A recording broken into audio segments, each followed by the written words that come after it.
2026 წლის 10 აპრილიდან სრულად ამოქმედდა ევროკავშირის ქვეყნებში შესვლისა და გასვლის ახალი EES სისტემა. თუ EES სისტემის პირობებში ევროკავშირის ქვეყნებში პირველად შედიხართ, მოგეთხოვებათ მესაზღვრისთვის პასპორტის წარდგენა, თითის ანაბეჭდების აღება, სახის ფოტოს გადაღება და შესვლის ადგილისა და თარიღის დაფიქსირება.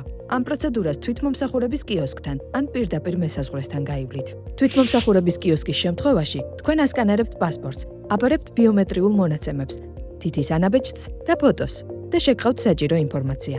შემდეგი შესვლისთვის მონაცემები უკვე ელექტრონულად იქნება შენახული და შემოწმებასაც უფრო სწრაფად გაივლით.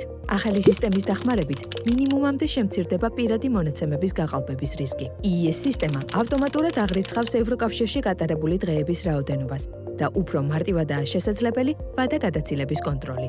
კანონმდებლობით გათვალისწინებულ საბუთებთან ერთად ევროკავშირთან უვიზო მიმოსვლის ყველაზე მნიშვნელოვანი წესი შენგენის ზონაში დარჩენის ვადებია.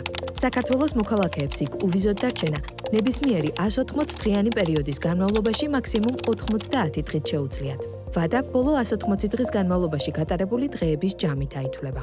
გაითვალისწინეთ, რომ დადგენილ ვადაზე ერთდღიანი გადაცილებაც დარღვევაა და მკაცრი სანქციები მოჰყვება.